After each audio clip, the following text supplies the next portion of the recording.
a large part of our diet, but little do we know that the consumption of meat is affecting not only our bodies, but the surrounding environment as well.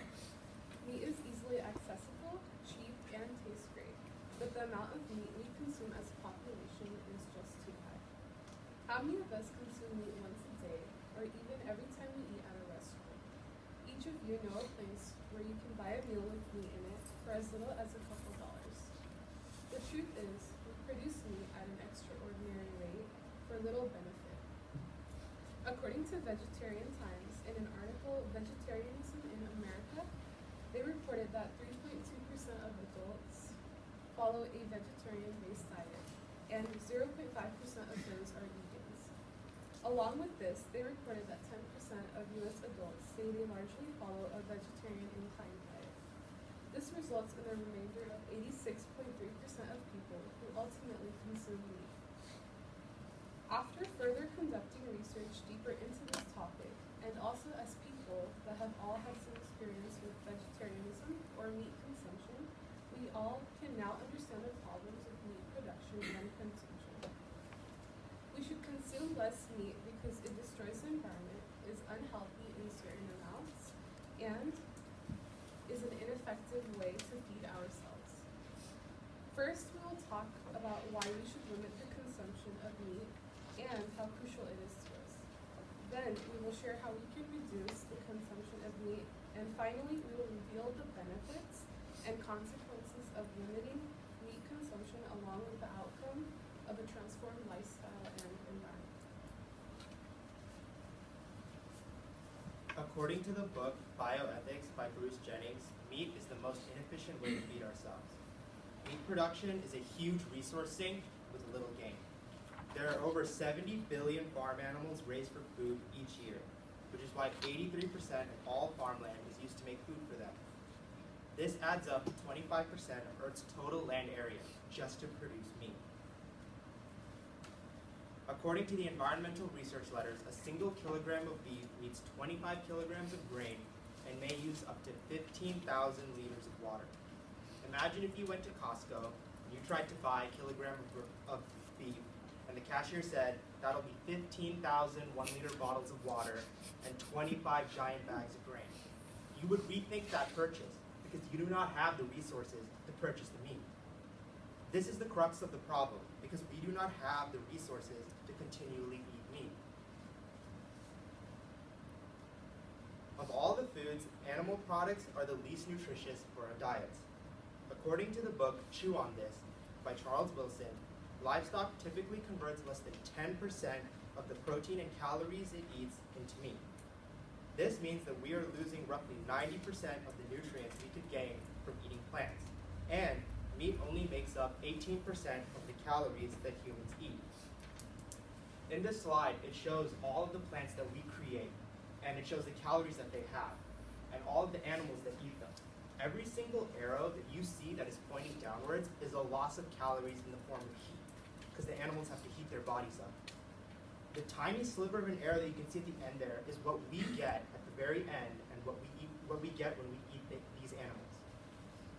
So for example, beef has 719 calories going in, but by the time we eat it, we're only getting 21. Not only that, but meat production creates a large amount of environmental damage and pollution. Deforestation is a common way to create farmland to feed these animals. Meat production creates roughly 15% of all the greenhouse gas emissions, which is as much as all cars, ships, trucks, and planes combined. Meat needs plastic packaging as well, which further pollutes the environment. Livestock can also cause permanent damage to the land by overgrazing. Overgrazing is when animals eat away the plants protecting the topsoil. This causes erosion, which permanently destroys farmland. The rate that we produce and consume meat is literally destroying the planet. According to the 10% energy rule of the energy pyramid, only 10% of the energy travels up the food chain. That means by the time we eat the meat, we are losing 99% of the energy available. This means that we are destroying and wasting so many resources just to eat meat. In order to minimize this efficiency loss, animals are subjected to inhumane living conditions. Most animals are forced to live in tight spaces and continually feed so that their meaty parts grow quickly. Animals are also forced to breed continuously and are then separated from their children after they are born. If we do not cut down on our meat production and consumption, we will have to face a very difficult future. With how many resources we are burning through, we may not have enough to feed ourselves. First, we will run out of land, since we need to compete with tens of billions of farm animals and the crops needed to feed them. Then, we will slowly begin to run out of food and water. Many people in impoverished regions will starve as resources dwindle. Our planet is also suffering from the amount of damage we are doing to it. Greenhouse gas emissions are going to continually rise, creating an environment that we can no longer live in. If the land isn't destroyed from overgrazing, it will be destroyed from the overproduction of crops to feed these animals. And finally, the animals will suffer. We kill more livestock every 1.5 years than humans have existed for all time. That number is 56 billion and is still rising. And last but not least, future generations will look down upon us for our barbaric nature of raising to slaughter animals. Now that we talked about the problems meat consumption brings, let's look at some of the solutions, which Alex will talk about.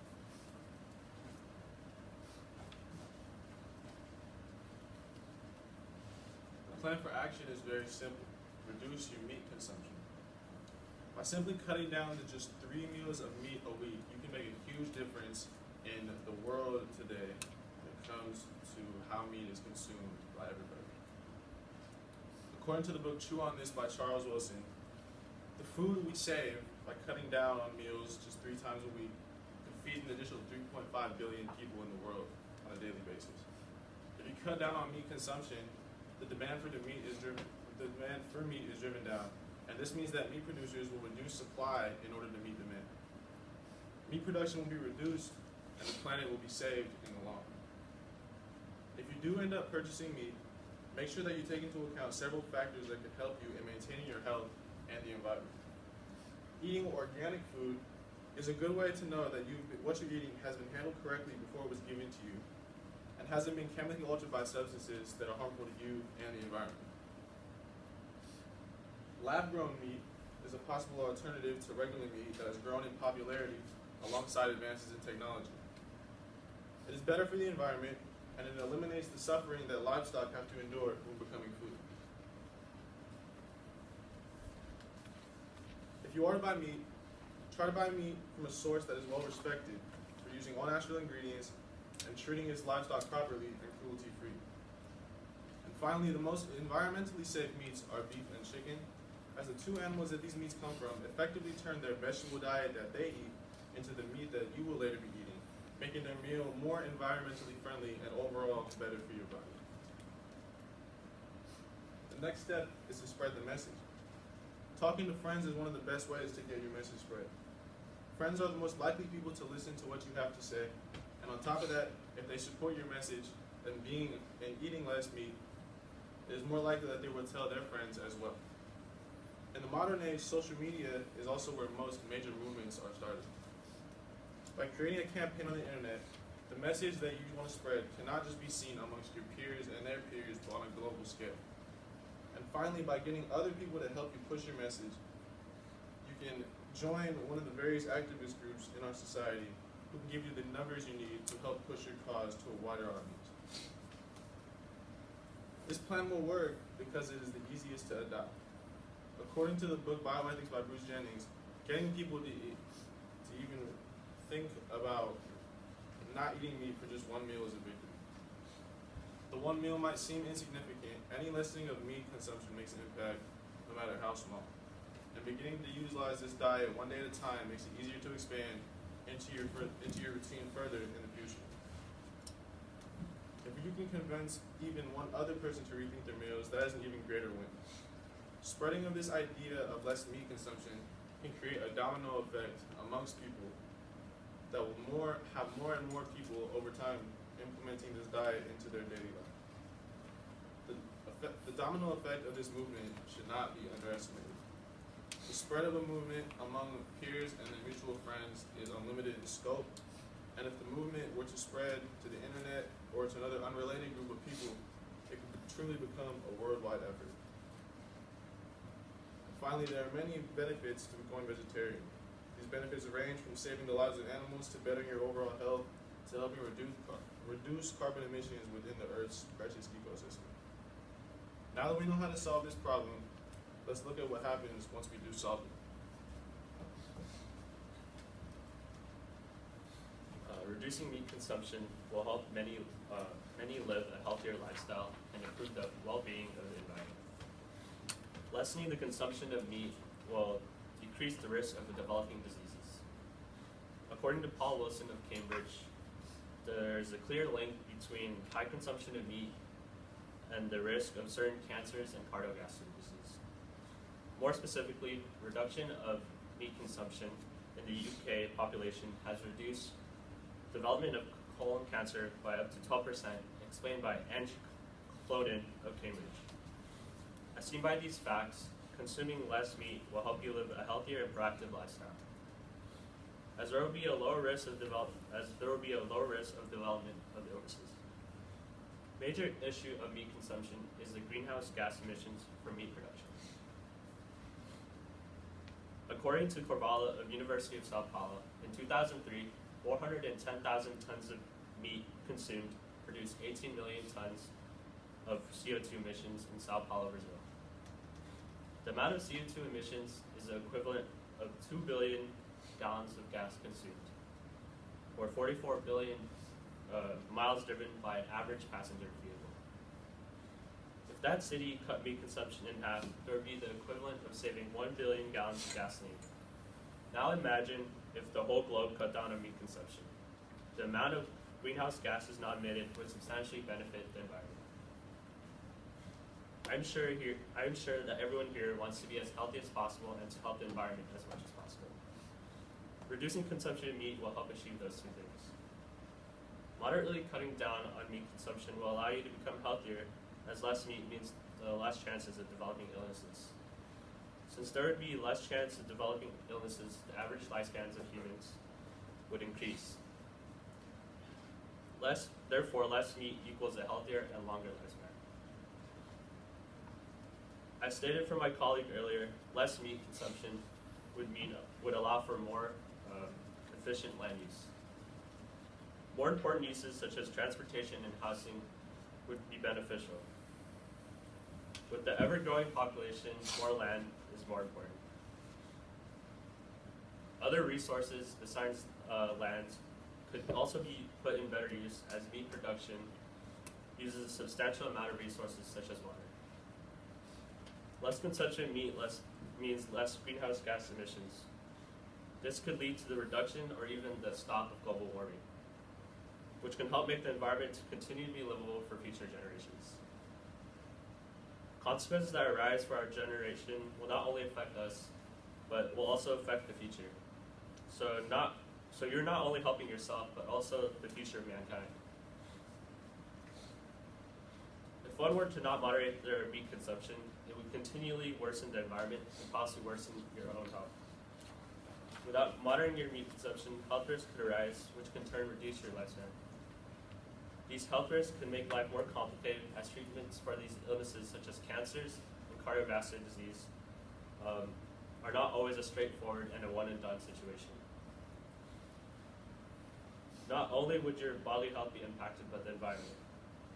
If greenhouse gas emissions continue to rise, global warming could get worse, possibly leading to higher temperatures in the future, and the non-stop rise of temperature could reach a point that would make Earth unbearable to live. According to NASA, there will also be a rise in sea levels and more powerful hurricanes due to the climate change. The consequences that will occur from not taking action will slowly make Earth not suitable for future generations to live in. Essentially, our problems of meat production can be solved if we all work together. Though meat is a staple food in most cultures, the negative effects that are present due to its consumption far outweigh the positives.